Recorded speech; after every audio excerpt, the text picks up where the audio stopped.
à Paris, il nous faut plusieurs choses pour qu'on parle de réussite. D'abord, il nous faut un accord, parce que le protocole de Kyoto ne correspond plus au monde réel, à un accord dont on a besoin pour réduire les émissions de façon suffisante. Et donc il nous faut un accord qui inclut tous les pays et que tous les pays se décident à engager une action de lutte contre le changement climatique. Donc ça, c'est la première chose, il nous faut un accord. Ce n'est pas la partie la plus facile, elle est nécessaire, et elle a la particularité d'impliquer dans leurs obligations tous les pays du monde plutôt qu'un petit groupe de pays, auparavant donc les pays développés. Mais dans notre esprit, le résultat de Paris, c'est aussi plus que ça. Parce que, au fond, la question de la mise en œuvre de ces nouvelles politiques de lutte contre le changement climatique, le fait que ça se traduise dans l'économie réelle, dans le changement des comportements, dans le changement des stratégies des entreprises, dans les nouvelles technologies qu'il faut déployer, cela veut dire qu'il y a d'autres acteurs qui doivent s'engager aux côtés des gouvernements. C'est pour cela qu'au-delà de l'accord, on développe l'idée d'une alliance de Paris pour le climat, alliance voulant dire alliance pour l'action, et qu'aux côtés des gouvernements doivent s'engager des acteurs non gouvernementaux, comme les autorités locales, les villes, les entreprises, comme les institutions financières internationales. Et c'est tout ce groupe, au-delà des gouvernements eux-mêmes, qui doivent partager l'objectif, celui de mettre l'économie mondiale sur une trajectoire qui puisse nous faire respecter cet objectif d'augmentation des températures limitées à 2 degrés. Donc Paris, le succès, c'est cet ensemble de choses. Les engagements des gouvernements, un texte juridique qui mette au fond les pays sur les rails, des mécanismes pour sans arrêt améliorer les politiques et être plus sérieux dans ce qu'on met en œuvre, mais aussi des actions et un cadre pour les actions d'acteurs qui ne sont pas nécessairement gouvernementaux. C'est pour ça qu'on parle des 4 piliers de cette Alliance de Paris, l'accord intergouvernemental, les contributions des pays, chacun doit définir son offre politique, ce qu'il va faire chez lui, indépendamment de toute coopération internationale. Les questions financières, comment est-ce qu'on va trouver les moyens financiers, réorienter les flux d'investissement vers cette économie sobre en carbone, le soutien aux technologies, et le 4e pilier, celui de l'action des acteurs non gouvernementaux. Voilà la vision que nous avons du succès de Paris. Donc c'est un succès complet.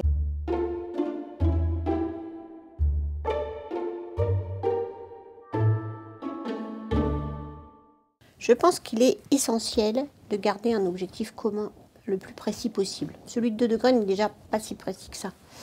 Si on l'abandonne, on abandonne toute référence à l'intensité de l'action qu'on doit conduire.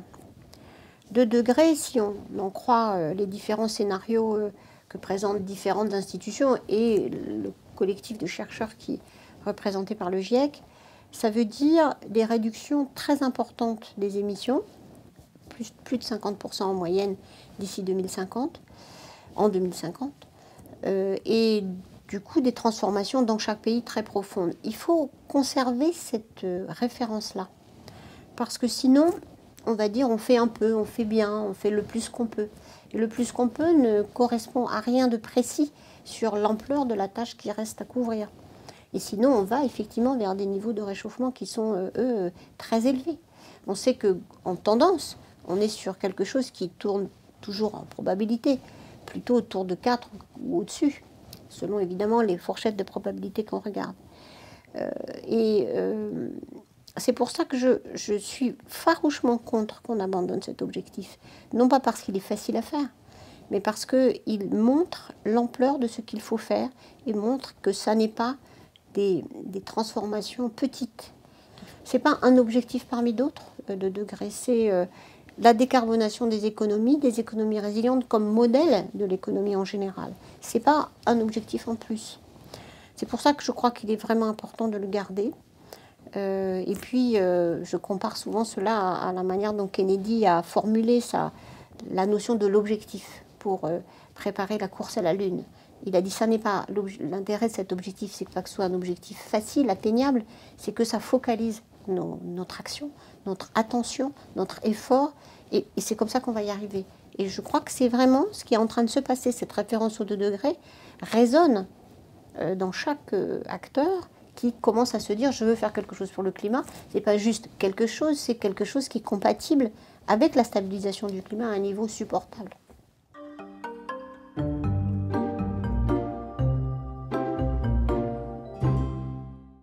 Tout le monde cherche à obtenir un accord à Paris. Il n'y a pas de divergence de vue entre pays développés et pays en développement pour se mettre d'accord à Paris. C'était très important. Ça n'était pas le cas à Copenhague. En 2009, beaucoup de pays en développement pensaient que ce n'était pas mûr, c'était trop tôt, qu'ils ne voulaient pas prendre d'engagement. Cette phase-là est derrière nous. Les pays veulent tous un accord à Paris. Ça, c'est la première chose, indépendamment de leur appartenance au monde du Nord ou au monde du Sud. La deuxième chose, c'est que le monde du Sud, il a énormément changé. Il ne veut plus dire grand-chose aujourd'hui. Les pays qui ont des niveaux de développement extraordinairement différents et qui se positionnent par rapport à ces politiques de réduction d'émissions de façon aussi assez différente. Mais ce que tous ces pays ont en commun, au nord comme au sud, c'est la prise en compte de l'impact du changement climatique sur eux-mêmes. Ce qui fait l'unité, au fond, les chances de réussite de cet accord, c'est que, à des degrés divers, mais tous les pays sont inquiets et voient bien qu'ils ne peuvent pas agir seuls. Je dirais au-delà des clivages traditionnels. C'est pour cela que les discussions dans l'accord de Paris à la fois relèvent de l'ancien monde, d'un monde divisé entre le Nord et le Sud, et voient déjà émerger une nouvelle manière de travailler avec des alliances différentes qui transgressent d'une certaine manière cette frontière habituelle entre pays du Nord et pays du Sud. Donc oui, les conditions de Paris sont totalement différentes et permettent justement de trouver un accord, conditions qui n'étaient pas réunies jusque-là.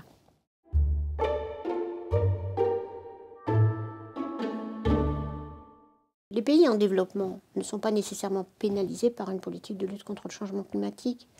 Je crois qu'au fond, cette idée d'un conflit entre développement et environnement, entre développement et lutte contre le changement climatique, il est vraiment maintenant largement dépassé. Lorsque beaucoup de pays du continent africain cherchent à s'équiper en énergie renouvelable, lorsque ils cherchent à vraiment chercher une urbanisation qui permette de réduire la consommation d'énergie ou de la rendre plus efficace. Tout ça, c'est du développement.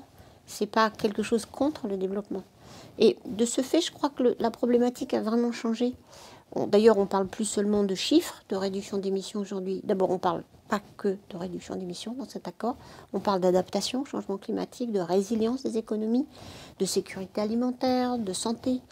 Et surtout, on voit que le développement peut s'accompagner d'un découplage entre le taux de croissance et les émissions de gaz à effet de serre. C'est ce qu'il faut réussir.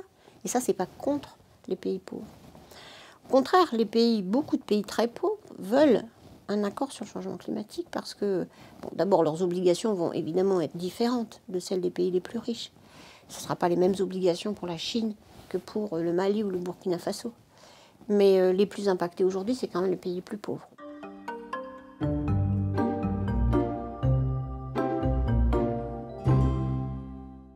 On voit aujourd'hui qu'il faut mobiliser beaucoup de mécanismes économiques, et pas seulement économiques, pour mettre les économies sur une autre pente. Au fond, qu'est-ce qu'on a utilisé dans les pays qui, aujourd'hui, voient leurs émissions de carbone se réduire? On a utilisé des instruments économiques, une taxe ou des marchés carbone donnant un prix à ce carbone. C'est le cas dans beaucoup de pays européens. Peut-être l'exemple le plus flagrant est celui de la Suède. Mais c'est aussi des réglementations, par exemple sur les performances des véhicules.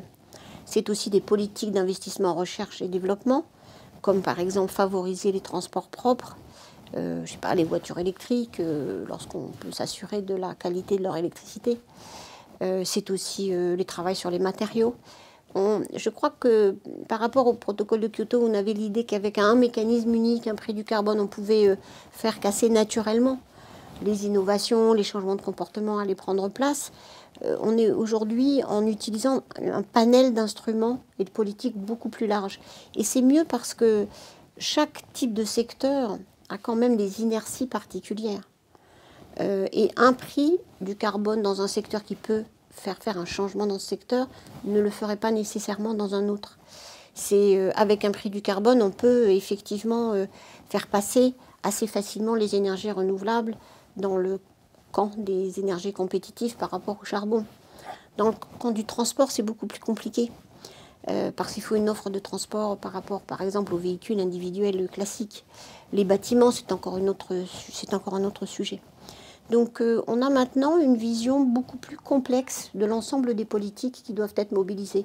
Donc le prix du carbone est un sujet important, il est nécessaire dans beaucoup de secteurs, il ne peut pas tout faire. Mais en tout cas, il faudrait des prix du carbone tellement élevés que ça poserait des problèmes économiques et sociaux majeurs. Si on voulait par exemple faire arriver vers le transport propre rapidement, on devrait avoir des prix du carbone extrêmement élevés, alors qu'on a besoin de prix de carbone beaucoup plus faibles dans d'autres secteurs. Donc on a aujourd'hui une approche beaucoup plus pragmatique de ce qu'il faut faire pour réduire les émissions.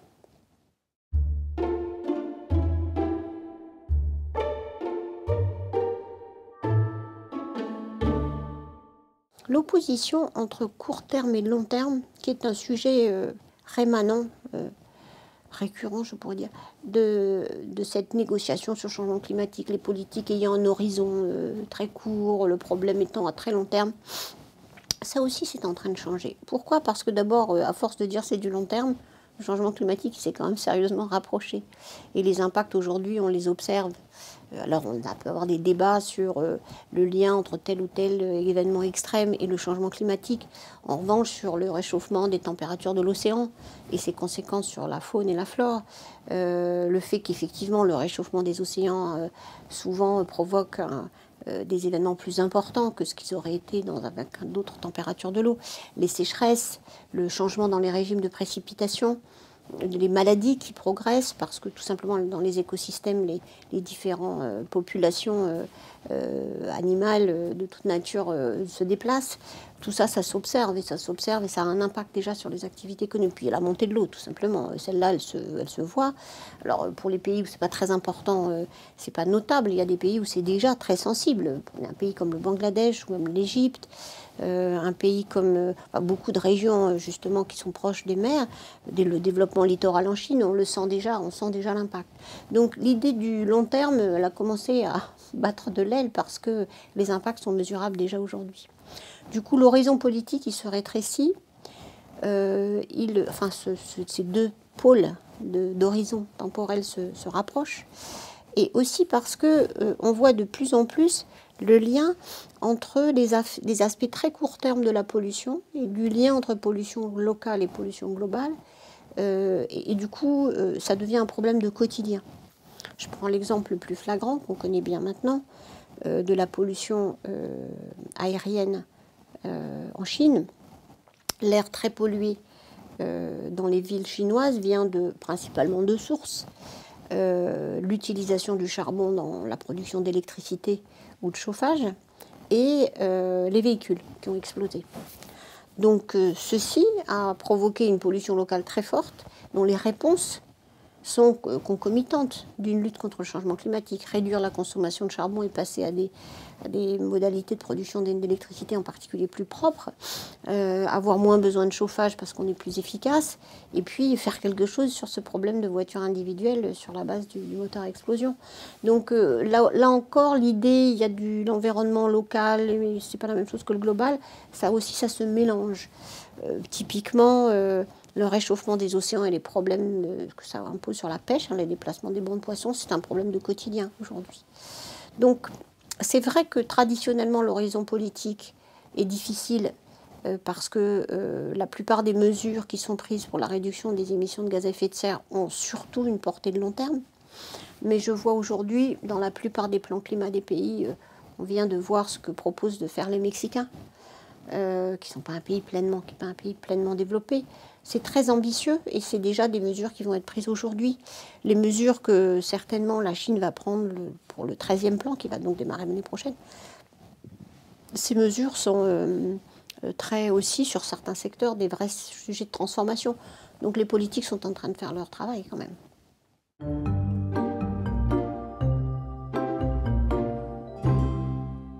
On peut, au fond, quand on reprend l'idée de quel est le modèle de développement compatible avec une réduction des gaz, une décarbonation, pour faire simple, de l'économie, donc une réduction drastique des émissions de gaz à effet de serre. Est-ce qu'on peut avoir du développement économique comme ça? On pose tout de suite la question de la nature de ce développement économique. dans les premiers temps, c'est-à-dire dans les premières transformations, dans le laps de temps qui nous reste pour faire ce travail, on voit bien qu'il y a beaucoup de mesures qui n'impliquent pas de changement profond du mode de vie. Ou en tout cas des changements qui sont des problèmes d'organisation, des problèmes de technologie, pas des problèmes de changement de mode de vie. Aller vers beaucoup plus de transports publics ou des transports individuels propres et réaménagés, c'est pas un changement de mode de vie. Des bâtiments très bien isolés, éventuellement énergie positive, c'est pas un changement de mode de vie. Là où on peut parler de changement de mode de vie, c'est quand on commence à se dire, il y a de toute façon probablement dans certains pays, dans certaines couches sociales, des consommations matérielles excessives. Changer sa voiture, je sais pas, tous les ans, ce qui impose évidemment, même si on recycle les voitures, des dépenses d'énergie et de matériaux considérables. Pareil pour tous les objets de notre quotidien. Réfléchir sur les modèles de consommation alimentaire. On voit bien qu'on ne peut pas nourrir sur la base d'une consommation carnée 9, 10, 11 milliards de personnes sans beaucoup d'émissions de gaz à effet de serre. En tout cas, on ne sait pas le faire aujourd'hui. Donc cela, on touche à quelque chose qui est des choses plus profondes. Et je dirais que ça me semble tout à fait faire partie de la discussion. Mais ça, c'est vraiment des évolutions plus à long terme. En revanche, il y a beaucoup de choses à court terme qui vont déjà faire d'énormes différences sur les émissions, lutter vraiment contre le gaspillage de l'énergie. Il y a des pertes d'énergie dans beaucoup de pays. L'efficacité énergétique n'est absolument pas déployée là comme elle devrait l'être. Elle pourrait l'être avec les technologies existantes, sans coût additionnel. Donc, on a un peu ces deux facettes. Un mode de développement comme celui d'aujourd'hui, beaucoup plus propre, et je dirais pour amener 10, 11 milliards de personnes à un niveau de développement décent, certainement une réflexion plus structurelle sur la manière dont on vit.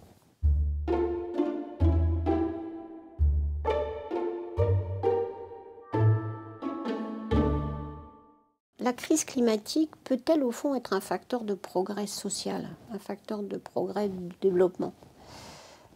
En tout cas, c'est une opportunité pour réfléchir, puisque faire comme aujourd'hui, continuer comme aujourd'hui n'est pas une option. En tout cas, pas une option si on veut s'en sortir du point de vue de la race humaine, en tout cas. Donc, oui, la crise climatique ouvre et oblige à une discussion très profonde sur l'économie. Et on le sent, on le voit, c'est lié à ces discussions sur la croissance ou la décroissance, à ces questions de revisiter les modes de production et de consommation, de se distancier peut-être d'une intégration toujours croissante de l'économie mondiale en augmentant toujours plus les échanges commerciaux et donc le transport de marchandises. L'idée d'une dématérialisation d'une série de la consommation. On voit qu'il y a beaucoup de notions qui apparaissent, qui remettent en question en tout cas le modèle de développement qu'on connaît aujourd'hui. Est-ce une garantie qu'on pourra s'appuyer sur cette crise pour lutter contre les inégalités? C'est encore une autre histoire. Il ne faut pas être naïf, on pourrait lutter très efficacement contre le changement climatique dans des sociétés très inégalitaires. Bon, même si il faut aussi l'adhésion de tous pour y arriver, mais en soi-même, je verrais pas de... On peut avoir plusieurs scénarios de lutte. Il est certain que si on doit changer profondément les secteurs économiques, les modes de vie, la question de l'équité, du rattrapage de ces inégalités qui se sont accrues vraiment beaucoup depuis 20 ans, peut faire partie du scénario. Mais il peut y avoir aussi malheureusement des scénarios qui ne traitent que ce problème, qui en soi-même... Alors peut-être l'entrée par la justice peut passer aussi par la réflexion sur le fait que les émissions de gaz à effet de serre, elles sont liées à des consommations qui sont très différentes selon les couches sociales. Quand on prend un pays comme la Chine ou comme l'Inde, particulièrement l'Inde, dont les consommations par tête sont encore, les émissions par tête sont encore très basses, autour de 2 tonnes par tête et par habitant, un petit peu moins même aujourd'hui, je crois. Mais on voit qu'au fond, cette faiblesse des émissions tient au fait qu'il y a une couche moyenne et riche, petite, qui consomme, elle, parfois autant ou plus que l'Américain moyen. Et qu'il y a une énorme masse de pauvres qui, eux, consomment rien comme énergie, puisque au fond, tout se traduit finalement sur la question énergétique. Et là, c'est vrai qu'une réflexion sur la réduction des inégalités, c'est aussi se dire, ce modèle extraordinairement dispendieux qui s'est répandu à l'échelle mondiale, pas seulement dans les pays industrialisés, mais partout dans le monde, montre que, y compris quand on a le filtre émission, c'est lié effectivement à cette surconsommation. Donc de ce point de vue, c'est une opportunité pour en discuter. Mais il n'y a pas de garantie qu'on trouve une solution équitable.